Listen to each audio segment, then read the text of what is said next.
Dear students, आज हम economics में पढ़ेंगे भारत का भुगतान शेष। भुगतान शेष व्यापार शेष की तुलना में अधिक व्यापक विषय है। व्यापार शेष भुगतान शेष का केवल एक हिस्सा होता है। किसी भी देश का भुगतान शेष एक निश्चित अवधि में शेष विश्व के साथ उसके मौद्रिक व्यापार का लेखा जोखा होता है।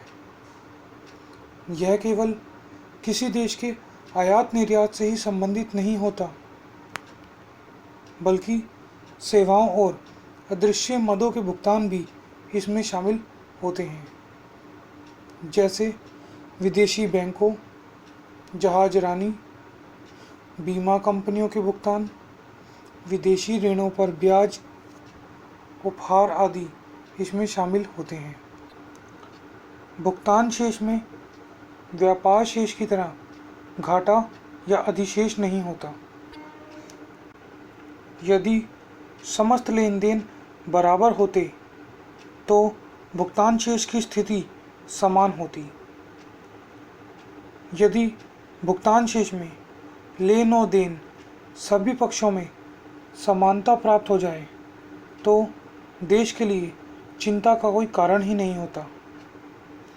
परंतु स्थिति उस समय असंतोषजनक हो जाती है जब चालू भुगतान उसकी प्राप्तियों से अधिक हो जाता है। अतः विदेशी ऋण लेकर या विदेशी मुद्रा खर्च करके लेन देन के बीच संतुलन स्थापित किया जाता है। भुगतान शेष के लेखे दो भागों में तैयार किए जाते हैं।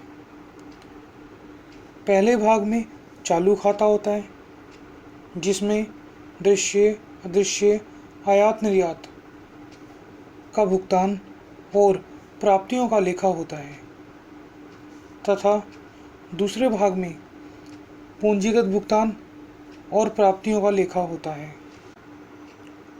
जब यह दोनों भाग बराबर नहीं होते तो यह स्थिति असंतुलन की मानी जाती है। दूसरे शब्दों में, जब भुगतान शेष में घाटा होता है तो पूंजी खाते में उतनी ही राशि की अतिरिक्त प्राप्तियां होती है। भुगतान शेष को हम दो अवधियों में विभाजित कर सकते हैं। पहली स्थिति 1991 से पूर्व की अवधि, दूसरी 1991 से बाद की अवधि। आइए अब हम पढ़ते हैं 1991 से पूर्व की अवधि में भुगतान शेष। जब भारत स्वतंत्र हुआ तो उसके पास 1733 करोड़ रुपए के पौंड थे। इसका कारण यह था कि दूसरे विश्व युद्ध में इंग्लैंड ने भारत से बड़ी मात्रा में अपनी आवश्यकताओं को पूरा करने के लिए खरीदारी की थी। आज़ादी के समय विदेशी विनिमय की स्थिति संतोषजनक थी, परंतु आज़ादी के बाद कच्चे माल की कमी को पूरा करने के लिए आयातों में वृद्धि हो गई, जिससे व्यापार शेष प्रतिकूल हो गया। पहली पंचवर्षीय योजना में व्यापार शेष में कुछ घाटा लगभग 541.9 करोड़ रुपए का था, परंतु अदृश्य मदों में अधिशेष के कारण स्थिति काफ़ी संतोषजनक थी। इसलिए भुगतान शेष के चालू खाते में घाटा केवल 42.3 करोड़ रुपए का था।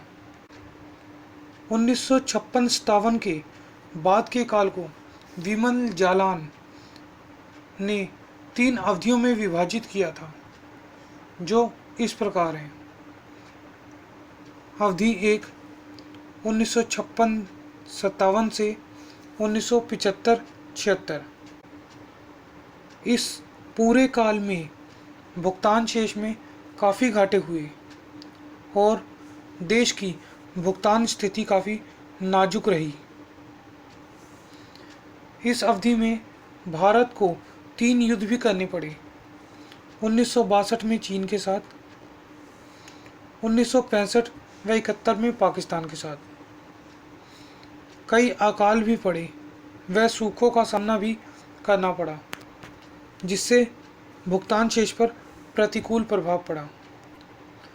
तीसरी योजना में मुद्रा आय में वृद्धि तो हुई, परंतु यह वृद्धि भुगतान शेष को के घाटे को पूरा करने में असक्षम थी, क्योंकि आयातों पर खर्च लगातार बढ़ता गया।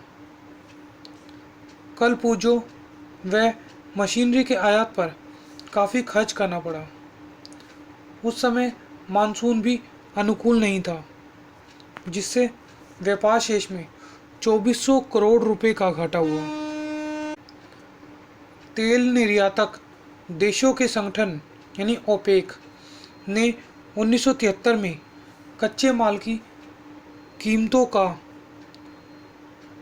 $2.50 प्रति बैरल से $11.65 प्रति बैरल तक पहुंच गया, अर्थात लगभग 4 गुना हो गया। अदृश्य मदों से शुद्ध आय के बावजूद भी व्यापार शेष का घाटा बढ़ता गया। अवधि 2 1976-77 से लेकर 1979-80 तक।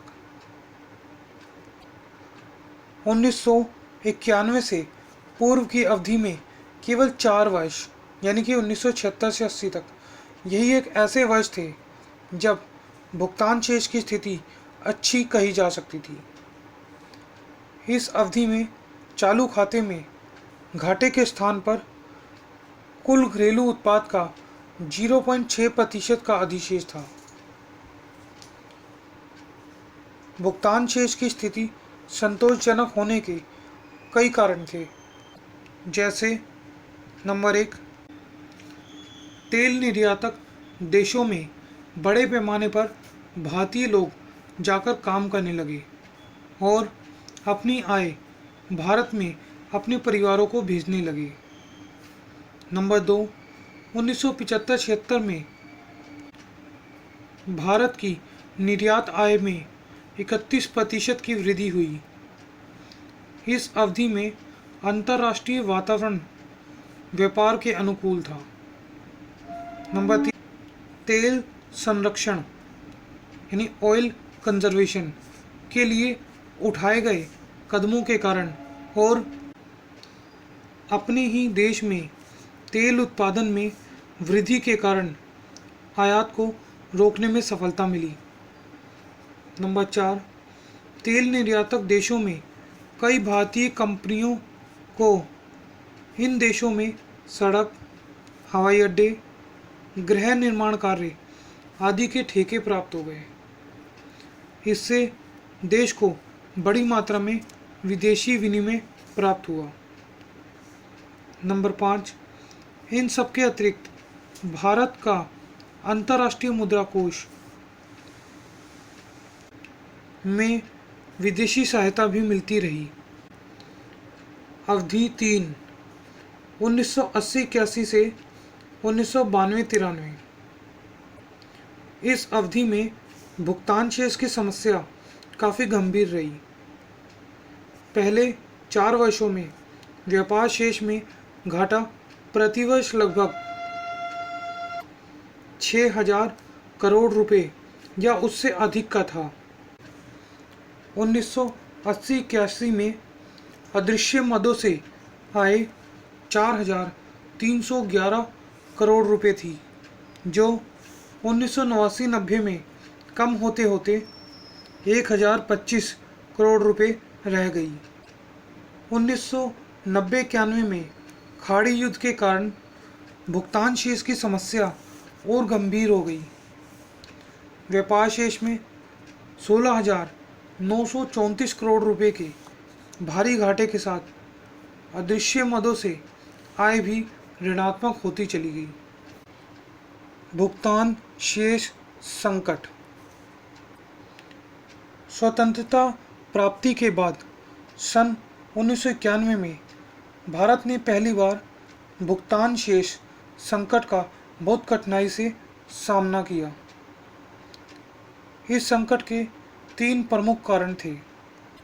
पहला, खाड़ी युद्ध के कारण मूल्यों में तीव्र वृद्धि हुई, जिससे आयात बिल तीव्र गति से बढ़ गए। इसके साथ मुख्यतः कुवैत से आने वाली भारतीय श्रमिकों की आय भी कम रह गई।